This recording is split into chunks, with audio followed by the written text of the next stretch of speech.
ઉત્સંગ સંદેશ ન્યૂઝમાં આપનું સ્વાગત છે। છોટાઉદેપુર નગરમાં કોમી એકલાસના વાતાવરણમાં શહાદતના પર્વ મોહરમની શ્રદ્ધાભેર ઉજવણી કરવામાં આવી।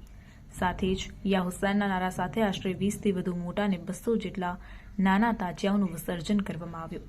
સત્યના કાજે અસત્યના સામે નહીં ઝૂકી કરબલાના મેદાનમાં શહાદત વહોરનાર ઇસ્લામ ધર્મના મહાન પૈગંબર ઇમામ હુસૈન અને તેમના 72 સાથીઓની શહાદતમાં દુનિયાભરમાં મનાવવામાં આવતું મોહરમનું પર્વ છોટાઉદેપુર નગરમાં પણ કોમી ઇખલાસના વાતાવરણમાં શ્રદ્ધાભેર ઉજવાયો।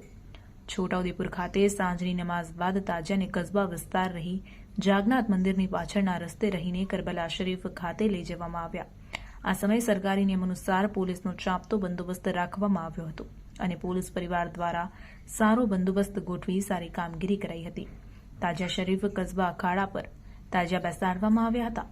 ત્યારબાદ હિન્દુ મુસ્લિમ તમામ કોમના વ્યક્તિઓ પોતાની શ્રદ્ધા સાથે તાજિયાના દર્શન કર્યા। લોકો દર્શન કરી તાજિયાની છડી પુકારી રમવામાં મશગુલ થયા હતા અને યા હુસૈનના નારા પુકારી નગારા વગાડી લોકો આનંદમય માહોલમાં જોવા મળ્યા। આમ બંને કોમના વ્યક્તિઓએ ભેગા મળી શ્રદ્ધા સાથે હર્ષોલ્લાસભેર યા હુસૈનના નારા સાથે તાજિયાને વિસર્જન માટે લઈ જવામાં આવ્યા। આ જુલુસ સાથે તાજિયા શરીફની ઉજવણી બાદ તમામ કોમના લોકો ગમગીન જોવા મળ્યા હતા, જે કોમી એકતાના ઉદાહરણ રૂપ જોવા મળે છે। સમસ્ત મુસ્લિમ સમાજ દ્વારા મોહરમ પર્વની ભારે શ્રદ્ધાભેર ઉજવણી કરવામાં આવી હતી।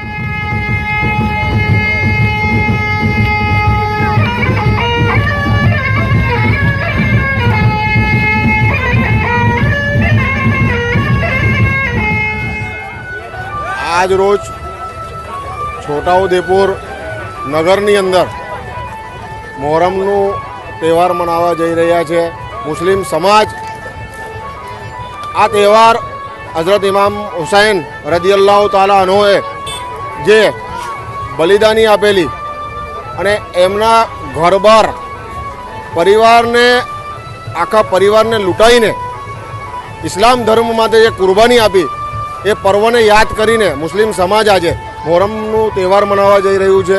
આ પ્રસંગે 27થી 28 જેટલા તાજિયા મોટા અને નાના તાજિયાઓ 50થી 100 તાજિયાઓ જેટલા નાના આજે વિસર્જન થશે। એની જોડે જોડે ઠેર ઠેર છોટાઉદેપુર મુસ્લિમ સમાજ આજે નિયાજ પ્રસાદી તકસીમ કરી રહ્યું છે। નગરપાલિકાએ શું વ્યવસ્થા કરી છે? નગરપાલિકા છોટાઉદેપુર નગરપાલિકાએ આજે લાઇટિંગની વ્યવસ્થા ત્યાં જ્યાં વિસર્જન થાય છે ત્યાં જેસીબીથી ખોદીને લાઇટ વ્યવસ્થા, પાણીની વ્યવસ્થા, એનડીઆરએફની ટીમ મૂકેલી છે, ફાયર વિભાગની ટીમ મૂકી છે, લાઇટ વિભાગની ટીમ, સફાઈ 2 ટાઈમ થાય છે, અત્યારે પણ થઈ અને હવે પાછું પ્રોગ્રામ પૂરું થશે પછી પણ થશે। છોટાઉદેપુર નગરપાલિકાએ સૌથી સારું આજે અહીં એરેન્જમેન્ટ કરીને રાખેલું છે, તે બદલ હું સૌનું આભાર માનું છું।